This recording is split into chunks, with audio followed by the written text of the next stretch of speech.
आज काली मठ से काली शिला तक चलेंगे।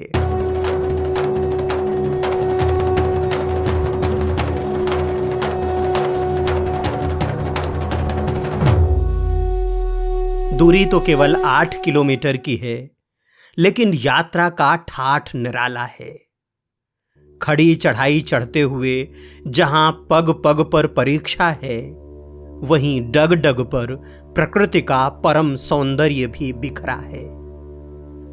ऊपर पहुंचकर हम उस काली शिला के दर्शन करेंगे, जो भौतिक रूप से तो एक विशाल चट्टान है, लेकिन आध्यात्मिक रूप से स्वयं मां काली, जहां आज भी महाकाली के पांवों के निशान हैं, जहां 12 वर्ष की बालिका के रूप में मां परांबा प्रकट हुई, जहां मां दुर्गा ने 64 यंत्रों से शक्ति पाई, जहां आज भी 64 योगिनियां निवास करती हैं, जहां आकर दूर देश की एक युवती को वैराग्य हुआ और वे सरस्वती बनकर यहीं रम गईं।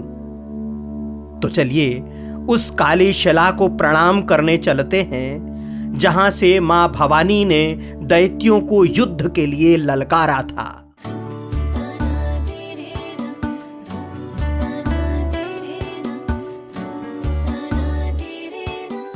दो दिन से स्वास्थ्य कुछ ठीक नहीं लग रहा था। रात में बुखार आ गया और जुकाम भी खूब जमकर था। शरीर की स्फूर्ति जाती रही। फिर भी दिनचर्या के अनुसार सुबह 4 बजे उठ गए, स्नान कर संध्या की और 5:30 बजे काली शिला की चढ़ाई चढ़ने के लिए तैयार हो गए। सर्दी के कारण सांस लेने में परेशानी हो रही थी, इसलिए थोड़ी दुविधा थी कि चलें या ना चलें, लेकिन फिर मां भगवती का स्मरण किया और चल पड़े। अब तू जाने और तेरा काम। सरस्वती नदी पार कर सड़क पर आए और पहाड़ की चढ़ाई शुरू हो गई। पहले ही कदम से खड़ी चढ़ाई, थोड़ा थोड़ा चढ़ते रहे। सांस फूलती तो रुक जाते और कुछ आराम के बाद फिर चलते। और ऐसी खड़ी चढ़ाई है कि बस हर कदम, हर सांस आपकी परीक्षा लेती है, आपका इम्तिहान होता है। कोई 1-1.5 किलोमीटर चढ़े होंगे कि हिम्मत जवाब देने लगी। सीढ़ी पर ही बैठकर आराम कर रहे थे कि रामेश्वर हिंदू आ गए। साथ में उनके युवा शिष्य पुरुषोत्तम भी थे। मेरे साथ ये दोनों भी बैठ गए। राजस्थान झालावाड़ के हैं और मां गायत्री के उपासक हैं। कल काली मठ में ही पहला परिचय हुआ था। थोड़ी देर आराम के बाद चलने के लिए उठ तो गए, लेकिन थका हारा शरीर बैग का बोझ उठाने को तैयार नहीं था।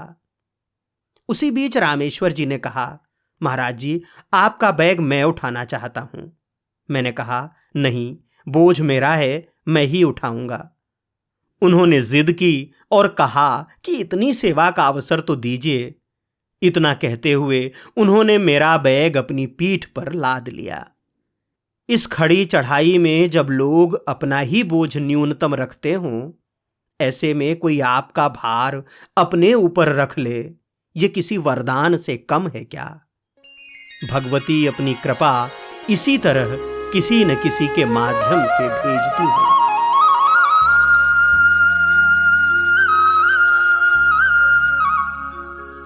लगभग 4 किलोमीटर की चढ़ाई चढ़ाए, तब ब्योंखी गांव मिला। यहां काली शिला की आधी यात्रा हो जाती है। पहाड़ के बीच छोटा सा गांव, जहां छोटा सा बाजार है। बिस्किट, चने आदि खाए, फिर आगे बढ़े। ब्योंखी से आगे बढ़े तो कुदरत का तराशा हुआ रूप दिखाई देने लगा। दूर तक पसरी घाटियां, उन घाटियों के ऊपर तनी हुई अछोर हरियाली और उसी हरियाली के बीच सीढ़ी नुमा खेत, जैसे प्रकृति और मनुष्य ने मिलकर पूरे पहाड़ पर नए सौंदर्य शास्त्र की रचना की हो।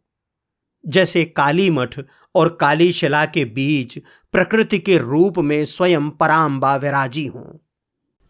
मां सरस्वती जहाँ बहती हैं नीचे तलहटी में, वहाँ से तकरीबन 3-4 किलोमीटर ऊंची पहाड़ी चढ़कर आ गए हैं। चढ़कर क्या आ गए हैं, उस पराम्बा ने, उस जगदम्बा ने यहाँ तक बुला लिया है, चढ़ा लिया है, और आगे भी उन्हीं का सहारा है, उन्हीं का बल है, उन्हीं का धैर्य है। रामेश्वर जी, ये सफ़र कैसा लग रहा है? बिल्कुल महाराज श्री, हाँ। बहुत ही आनंददायी सफर है। हाँ। और इस पथ पर आगे बढ़ते हुए एक दिव्य ऊर्जा हाँ। का एहसास स्पष्ट रूप से हो रहा है। हाँ। यह जो क्षेत्र है, यह अपने आप में शिव एवं शक्ति का दिव्य स्थान है। और यहाँ पर जब मैं पहले आया था, तो उस समय ही माने एक ऐसी अनुभूति करवाई थी कि इस क्षेत्र से बंद कर रह गए। कोरोना काल होने की वजह से 2019 के बाद नहीं आ पाए। अभी आए हैं तो आपके दर्शनों का भी सौभाग्य मिला है, और साथ में यात्रा करने का भी सौभाग्य मिला है। नहीं, आपकी यात्रा चूंकि पहले एक बार हो चुकी है, इसलिए वो हमारे लिए एक मार्गदर्शन भी है, और उस यात्रा का लाभ इस मार्ग पर मिल रहा है। क्योंकि गलियां जिस तरह से भूल भटक के और जंगल में घुसेड़ देती हैं, जंगल में ले जाती हैं, तो उस जंगल के पार आप ले जा रहे हैं। और ये तो माँ की कृपा है कि आगे हम जब इस मार्ग पे आगे बढ़ेंगे तो यहाँ से घोर जंगल शुरू हो रहा है। और इसमें बताते हैं कि शेर, रींछ वगैरह, जो खतरनाक पशु भी रहते हैं, लेकिन तो यहाँ पे आगे बढ़ते हुए कोई खतरा नहीं है। माँ का जो वाहन है वो सिंह ही है। जी जी जी। तो माँ है तो माँ का वाहन और माँ की सवारी तो रहनी है। बिल्कुल। गांव से थोड़ी दूर पर देवी माँ का मंदिर है। लगा इस गली से निकल रहे हैं तो शीश नवाते चलें। दोबारा जाने कब आएंगे भी या नहीं। छोटा सा मंदिर है, ताला बंद था। जिस तरह से गंदा था, उससे लग रहा था कि मंदिर में पूजा भी ठीक से नहीं होती। शायद बहुत दिनों से मंदिर खुला भी न हो। अब यहां से चढ़ाई और भी खड़ी हो गई। पथरीली पगडंडी पहाड़ी गली में बदल गई। जंगल और भी घना हो गया। बस्ती मिलनी बंद हो गई। इक्का दुक्का लोग उतर रहे थे। उनसे पूछते कि अब कितनी दूर है काली शिला, वे भी कह देते कि थोड़ी ही दूर हो। भले ही थोड़ी दूर, लेकिन जिस तरह की खड़ी चढ़ाई चढ़नी पड़ रही थी, उससे लग रहा था कि जैसे कई मीलों की दूरी नाप कर आगे की यात्रा पर हों। और फिर उतरते हुए पांवों को पहाड़ थोड़े न डराता है। चढ़ते हुए पांव जानते हैं कि पहाड़ पर थोड़ी सी दूरी कितनी अधिक होती है। वो जो उधर सामने चोटी दिख रही है, जो शिखर दिख रहा है, हम जिस पहाड़ पर चल रहे हैं, लगभग उसी शिखर की बराबरी का है। सुबह से 5:30 बजे से चलना शुरू हुए हैं। इस पहाड़ को चढ़ना शुरू हुए हैं और तकरीबन 4-5 घंटे हो चुके हैं, लेकिन अभी इसका शिखर थोड़ा दूर है। जाने कितना दूर है, लेकिन है। और जो वो पहाड़ है, जो वो चोटी दिख रही है, उससे मार्ग जाता है केदारनाथ के लिए, बाबा भोले के धाम। और ये जो चोटी है जिस पर हम चल रहे हैं, ये ले जाता है शक्ति के केंद्र काली शिला के लिए। तो वो पहाड़ शिव से मिला रहा है और ये पहाड़ शक्ति से मिला रहा है। तो शिव और शक्ति का मिलन यहाँ इस बिंदु पर आकर होता है। बीच में 2 पवित्र नदियाँ हैं। केदारनाथ की घाटी उतरिए तो मंदाकिनी है, और उस घाटी को और पार करके काली मठ पहुँचिए तो वहाँ सरस्वती हैं, जो फिर आगे की यात्रा काली गंगा के रूप में करती हैं। तो इन 2 पहाड़ों के बीच में 2 पवित्र नदियाँ, शिव और शक्ति की 2 अलग अलग राहें, और इन राहों पर चलने का आत्मबल देते भोलेनाथ माँ भवानी। हम पहाड़ चढ़ रहे थे और रामेश्वर जी अपनी पहली यात्रा के किस्से सुना रहे थे। बता रहे थे कि 7-8 साल पहले वे पहली बार अकेले यहाँ आए थे। इस जंगल से गुजरते हुए जरा भी आवाज आती तो कलेजा धक से हो जाता। लगता बाघ ही होगा, आएगा और खा जाएगा। मैं जोर जोर से भगवती को आवाज लगाता और बढ़ता जाता। अंततः सुरक्षित पहुंच गए। पेड़ों का घनापन, पर्वत की ऊंचाई, गलियों का खुरदुरापन निहारते बतियाते और एक दूसरे का हौसला बढ़ाते हम लोग भी 11 बजे पहाड़ के कंधे पर आकर बैठ गए। यहां से काली शिला के दर्शन होने शुरू हो गए। पहाड़ की फुनगी पर चमक रही एक काली चट्टान जिसके ऊपर झंडे लगे थे। शिला तो दिख गई लेकिन चढ़ाई कम नहीं हुई। लगभग आधे घंटे तक विश्राम किया, फिर ऊपर की ओर बढ़ना शुरू किया। काली शिला भले ही ऊपर दिख रही हो, लेकिन यहां हर शिला काली ही थी। रास्ते में मिल रही चट्टानें भी विशाल थीं और उनका रंग भी काला था, जैसे पूरा पहाड़ ही मां काली के रंग में रंगा हो। अगर काली शिला पर कोई निशान न हो तो बड़े से बड़ा साधक भी ये न जान पाएगा कि कौन सी शिला मां काली का स्थान है। पहाड़ के शिखर पर पहुंच गए हैं और काली शिला सामने दिखाई देने लगी है। काली शिला के प्रत्यक्ष दर्शन होने लगे हैं।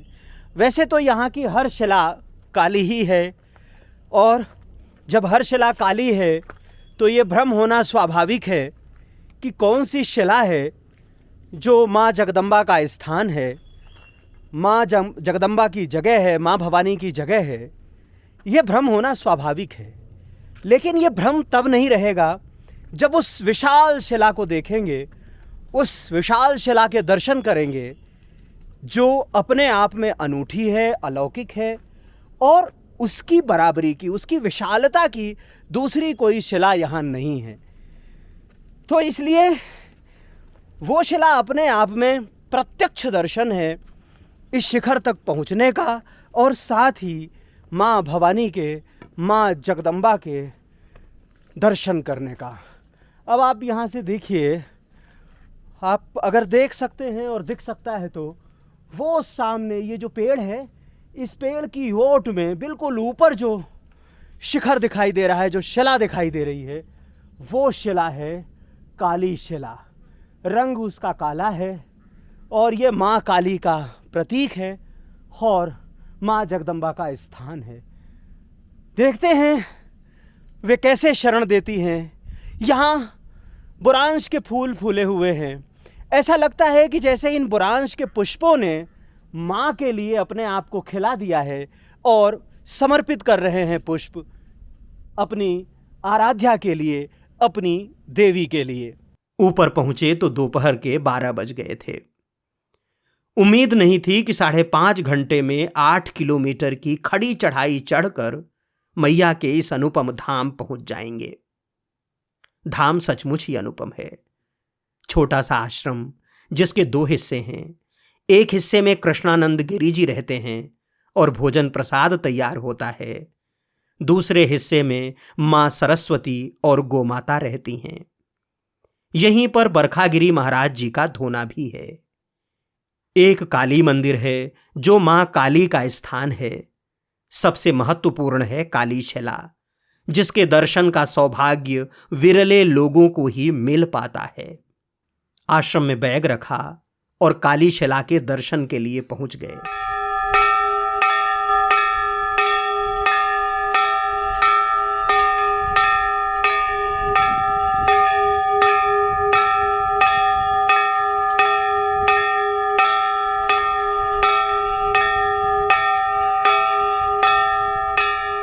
काली शिला जैसे स्वयं मां काली हो, धरती जिनका आसन हो, पहाड़ जिनकी चौकी और आकाश जिनका गुंबद।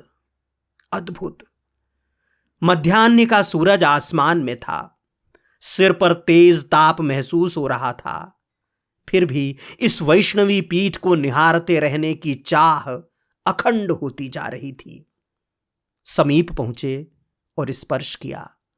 भौतिक रूप से तो एक शिला को स्पर्श कर रहे थे, लेकिन आध्यात्मिक रूप से स्वयं मां काली को।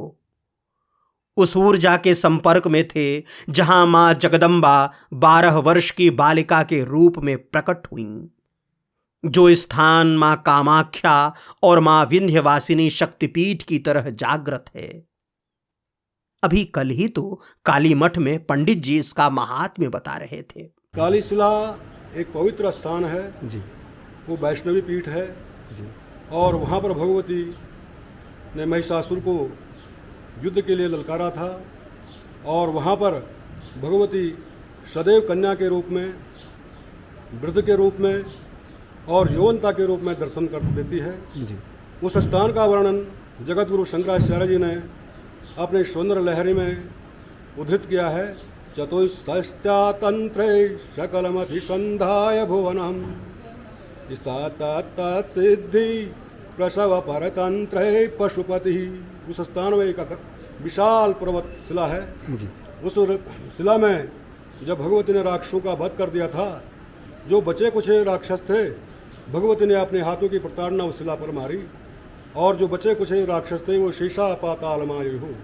उस प्रताड़ना से जो बचे कुछ राक्षस थे वो पाताल लोक को चले गए और वहाँ पर आज भी भगवान शंकर के द्वारा चिन्हित 64 वर्णों तंत्रों का वर्णन है। चतुष्षष्ट्या तंत्रे सकलमति संध्याय भुवनम सिद्धि प्रसव परतंत्रे पशुपति। सुन रखा था कि शला के शिखर पर आज भी देवी काली के पैरों के निशान हैं। देवी के 64 यंत्र हैं। मां दुर्गा को इन्हीं 64 यंत्रों से शक्ति मिली थी। कहा जाता है कि इस स्थान पर 64 योगिनियां विचरण करती रहती हैं मां के पैरों के निशान देखने। 64 यंत्रों और 64 योगिनियों की ऊर्जा को महसूस करने के लिए काली शिखर के शीर्ष पर जाना था। पहले तो ऊपर चढ़ने की हिम्मत नहीं हो रही थी। लग रहा था कि अगर पांव डगमगाए तो सीधे रसातल में मिलेंगे, वहीं जहां मां काली ने दैत्यों को भेजा था। फिर सोचा कि अपने पांव तो माई के गांव में हैं और पूरी तरह उन्हीं के भरोसे हैं, ऐसे में भला डगमगाएंगे कैसे। भगवती ने साहस दिया और ऊपर पहुंच गए। उस स्थान पर बैठकर जगदंबा का आवाहन किया जहां बैठकर वे स्वयं भोलेनाथ का आवाहन किया करती थीं। उन चरण चिन्हों पर माथा रखा जिनकी छाप युगों बाद भी इस शिला पर अमिट है। स्कंद पुराण के 85वें अध्याय में जिन शब्दों और भावों के साथ देवताओं ने मां की स्तुति की थी, अपने अंतर्मन से भी वही प्रार्थना फूट पड़ी। हे माता, हिमालय की ऊपरी सतह पर स्त्रियों के रूप धारण करके शिव के गण आकाश में नाचते हुए जिनका गायन करते हैं, उन श्री दक्षिणामूर्ति, कुबेर की धेनु रूप और शंकर की अलंकार स्वरूपा आपका हम अच्छी तरह भजन करते हैं। जिनकी इच्छा से श्रेष्ठ, अपार, गुण वाले, निरात्मा, निरंजन और निरुपद्रव शिव इन संपूर्ण चराचर की सृष्टि करते हैं, उन देव वंद्या का भजन करते हैं। जिन्होंने विष्णु के गृह में लक्ष्मी का शरीर धारण किया, ब्रह्मा के गृह में सरस्वती का और जो महादेव के घर में श्री पार्वती कहलाईं, उन सर्वस्वरूप धारिणी देवी का हम भजन करते हैं। जो काम रूप में कामाख्या नाम से निवास करती हैं, विंध्याचल पर विंध्यवासिनी नाम से, जालंधर में ज्वालामुखी देवी के नाम से और हिमालय पीठ में काली नाम से वैभवशालिनी हैं, उन कलिनाशिनी काली का हम सतत भजन करते हैं। रामेश्वर जी को भी साधना की भावभूमि मिल गई और वे अपनी साधना में लग गए। समय कब पंख लगाकर उड़ता गया पता ही नहीं चला। चारों तरफ से वनाच्छादित पर्वत, दूर दिखाई देते गांव, उन गांवों और कस्बों के बीच से बहती नदियां, यहां मौजूद आस्था का अखंड विग्रह, जैसे सब ने कसकर पकड़ लिया हो, बैठा लिया हो अपने पास।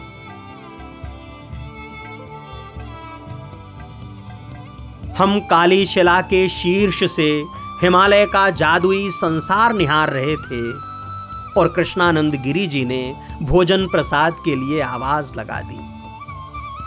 ये सम्मोहन विदा करने को तैयार न था। मन बन गया था कि आज यहीं रुकेंगे। वैसे भी आश्रम में हम जैसे तीर्थयात्रियों के लिए केवल एक ही दिन रुकने की व्यवस्था है।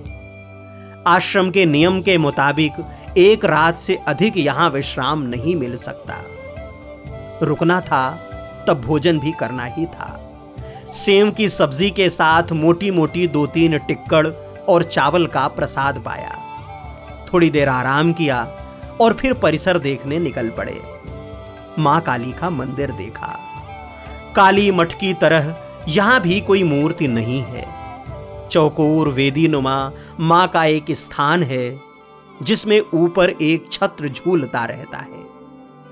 पता चला कि मंदिर में पूजा की जिम्मेदारी ब्योंखी गांव के पुजारियों की है, लेकिन इसकी स्थिति देखकर लग रहा था कि अक्सर ही बंद रहता है। जैसे गांव का मंदिर है वैसा ही ये भी है। कोई भी स्थान भले ही सिद्ध हो, लेकिन अगर उसके ऊपर उपेक्षा की धूल जम जाती है तो वो प्रसिद्ध भले रहे, बहुत दिनों तक सिद्ध नहीं रह पाता। शाम को कृष्णानंद जी ऊपर की तरफ एक टीले पर ले गए, छोटे से बुग्याल जैसा। बोले, यहां से मेरु सुमेरु पर्वत, जिसकी गोद में केदारनाथ का मंदिर है, दिखाई देता है। अभी धुंध की वजह से नहीं दिख रहा है। मध्य महेश्वर और तुंगनाथ का शिखर भी उन्होंने दिखाया। बताया कि मां पार्वती यहां इस काली शिला पर तपस्या किया करती थीं। माई की रक्षा के लिए भोलेनाथ ने अपने 5 स्वरूपों को 5 अलग अलग पर्वतों पर बैठा दिया, जिन्हें पंच केदार कहा जाता है। इस स्थान से हर केदार की दूरी बराबर है। अर्धचंद्राकार में सारे केदार हैं। यहाँ पे माई ने पार्वती रूप में बैठ करके भोलेनाथ के लिए तपस्या की थी। अच्छा। जिसका उल्लेख जो है शिव पुराण में आता है कि अच्छा। जहाँ पे पार्वती माई कहीं हिमालय में एक पहाड़ पे बैठ के भोलेनाथ के लिए तपस्या करते हैं 1 करोड़ साल तक। तो ये स्थान वही है, पार्वती माई ने जहाँ पे तपस्या की थी। उसके बाद में जो है कि यहाँ पे माई ने यहाँ से दुनिया में पहली बार यहीं से काली का रूप धारण किया था। अच्छा जी महाराज जी, सूंप निसूंप और रक्त बीज वगैरह का वध करने के लिए। ये सामने जो मनसुना गांव दिख रहा है ना, ये वाला हाँ। उसके ऊपर जो पहाड़ी दिख रही है ना, ये वाली, हाँ। उस पहाड़ी में ही कहीं सूंप निसूंप की राजधानी थी। अच्छा। समय में कहते हैं। फिर यहीं से माई ने काली का रूप धारण करके फिर सूंप निसूंप का और रक्त बीज वगैरह का नीचे जंगलों में कहीं वध किया। अच्छा, वो काली मठ के आसपास? काली मठ के आसपास में कहीं। जी जी, ऐसा बताते हैं। वहाँ पे चाहे माई का चरणों के निशान भी है।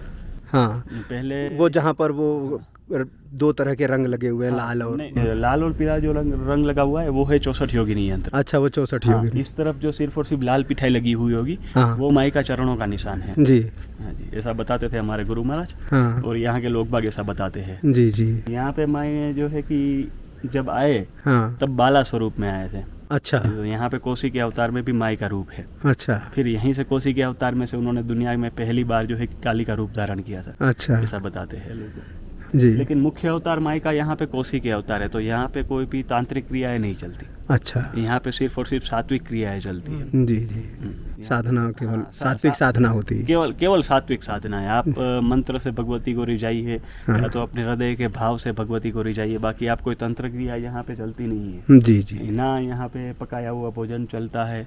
हाँ। यहाँ पे अगर आपको दूध भी चढ़ाना है भगवती, तो वो भी कच्चा दूध, गर्म किया हुआ दूध भी नहीं। फल फ्रूट आप चढ़ा सकते हैं। यहाँ पे पकाया हुआ भोजन भी नहीं चढ़ता जी। और इवन हम लोगों ने जब भी कुछ खाना खा लिया है, छोटा सा एक बिस्किट भी क्यों ना खा लिया हो, तब भी हमें वहाँ पे जाना वर्जित है। कृष्णानंद जी बरखागिरी महाराज के बारे में बताने लगे। उन्होंने बताया कि 52 साल पहले इस आश्रम की स्थापना उन्होंने ही की थी। मार्च 2022 में 99 वर्ष की आयु में उन्होंने शरीर छोड़ा। काली मठ से यहां तक आने में लोगों को 6 से 7 घंटे लगते हैं। गुरुजी 90 साल की उम्र में भी इस पहाड़ी को आधे पौन घंटे में चढ़ाते थे। वे सिद्ध पुरुष थे। जिस चौखंबा पहाड़ पर आज तक कोई नहीं चढ़ पाया, वहां गुरुजी पैदल घूम आए थे। इस समय आश्रम की व्यवस्था जर्मनी की सरस्वती माई देखती हैं। वे 1988 में यहां आ गई थीं। बरखागिरी महाराज से दीक्षा ली थी और यहीं की होकर रह गई थीं। बताते हैं कि माई जर्मनी के संपन्न घर में पैदा हुईं, लेकिन उत्तराखंड घूमने आईं और इस भूमि ने उन्हें सन्यासी बना दिया। क्षेत्र में सरस्वती माई के प्रति लोगों की अपार श्रद्धा है। उनके यहां आने की दिलचस्प कहानी है। कहते हैं कि सरस्वती माई जब जर्मनी में थीं, तब उन्हें काली शिला का सपना आया था। सपने में उन्हें काली शिला की राह दिखी और पता चला कि यहां उन्हें सांसारिक जीवन से मुक्ति मिलेगी। इसके बाद वे जर्मनी से यहां आ गईं और संन्यस्त होकर यहीं साधनारत हो गईं। उनसे मिलने की प्रबल इच्छा थी, लेकिन वे किसी काम से ऋषिकेश गई हुई थीं। वे कब आएंगी ये निश्चित नहीं था, और यहां रुककर उनकी प्रतीक्षा इसलिए नहीं कर सकते थे क्योंकि आश्रम में एक रात्रि से अधिक रुकने का नियम नहीं था। कृष्णानंद जी कोई 30-35 साल के युवा सन्यासी हैं। गुजरात का शरीर है, राजपूत हैं और राजघराने के हैं। अपनी साधना और लक्ष्य के बारे में स्पष्ट हैं। उनसे बात करके अच्छा लगा। शाम होने लगी तो चारों कुत्तों को अंदर कर दिया, गाय को भी अंदर, बिल्ले को भी अंदर कर लिया। बोले, शाम को जंगली जानवर आते हैं, ये बाहर गए कि उनका भोजन बने। हम लोगों को भी बोल दिया कि शाम के बाद आश्रम के बाहर नहीं जाना है। शाम को खिचड़ी का प्रसाद मिला, पाया और विश्राम। ठंड खूब थी। सोते समय कृष्णानंद जी यहां के भालुओं का किस्सा सुना रहे थे। बोले, यहां के भालू बहुत हवसी हैं। जंगल में पुरुष मिल जाएं तो उन्हें एक बार छोड़ देते हैं, लेकिन महिला मिल जाए तो उसे उठा ले जाते हैं, हाथ पैर तोड़ देते हैं और गुफा में रखते हैं। एक महिला जो अभी भी जीवित है, उसकी जुबानी उन्होंने बताया कि उसे भालू ले जाकर 28 दिनों तक गुफा में रखे रहा, हाथ पैर तोड़कर लहूलुहान कर दिया, उसके साथ संबंध बनाता और खाने के लिए जंगल से अलग अलग तरह के फल लाकर देता। जब एक दिन भालू कहीं चला गया, तब वो किसी तरह से घिसट घिसट कर वहां से भागी और जान बचा पाई। अब वो काफी बूढ़ी हो गई है और तब से बिस्तर पर ही है। कृष्णानंद जी के अनुसार वे उससे मिल चुके हैं और उसी से सारा किस्सा सुन चुके हैं। यह किस्सा सुनते सुनते रोम रोम कांप गया। न विश्वास करते बन रहा था न अविश्वास। यह कहानी कोई और सुनाता तो शायद भरोसा न होता, लेकिन जब एक साधक सुना रहा हो तो भरोसा करना ही पड़ता है। भालू जैसे किसी जानवर के साथ असहाय बनकर रहना कितना पीड़ादायक होता होगा। हालांकि यहां की महिलाएं बहुत साहसी हैं। शाम को जब हम लोग ऊपर बुग्याल में थे, तब एक महिला अकेले ही राशि गांव के लिए जा रही थी, घने जंगल के बीच से। कृष्णानंद जी ने कहा भी कि यहां की महिलाएं साक्षात दुर्गा हैं। कृष्णा जी ने गाय के रंग बदलने का किस्सा भी सुनाया। बोले, आश्रम में जो गाय है, नीचे के गांव का एक व्यक्ति छोटी सी बछड़ी को मरने के लिए जंगल में छोड़ गया था। गुरुजी पहले उसके पास गए, समझाया, लेकिन जब वो नहीं माना तब बछड़ी को आश्रम में रख लिया। तब उसका रंग भूरा था। गुरुजी ने कहा, काली माई के धाम में इस बछड़ी का रंग भी काला ही होना चाहिए। 1 हफ्ते के बाद इसका रंग धीरे धीरे काला हो गया। जंगल, काली शिला और गुरुजी के किस्से सुनते सुनते कब नींद आ गई पता ही नहीं चला। सुबह चलने लगे तो आश्रम का बिल्ला उछलकर गोद में आ गया और स्नेहिल विदाई दी। यहां तक कैसे पहुंचे ये जानने के लिए काली मठ शक्तिपीठ वाला पिछला वीडियो देख सकते हैं, लिंक डिस्क्रिप्शन में है। काली शिला में रुकने के लिए आश्रम के सिवा कोई स्थान नहीं है, इसलिए जब यहां आएं तो अपनी तैयारी पुख्ता करके आएं। इस वीडियो में यहीं तक। अगले भाग में चलेंगे द्वितीय केदार मध्य महेश्वर। अत्यंत आकर्षक पर्वत श्रृंखलाओं, रोमांचक यात्रा मार्ग के साक्षी बनते हुए मध्य महेश्वर महादेव के दर्शन करेंगे। अत्यंत दुर्लभ बूढ़ा मध्य महेश्वर महादेव की देहरी पर भी शीश नवाएंगे। तब तक के लिए यायावर ओम द्विवेदी को अनुमति दें। चलते चलते वही एक निवेदन, अगर आपने अभी तक ओम दर्शन चैनल को सब्सक्राइब नहीं किया है तो कृपया कर लें। अगर आप चाहते हैं कि ये सनातन धन जन जन तक पहुंचे तो परिचितों और मित्रों के साथ साझा करें। हम अपने काम में लगे हैं, आपका काम आपके हिस्से। हमारी भक्ति को अपनी शक्ति दें। जय मां भगवती, जय बाबा केदारनाथ, नर्मदे हर।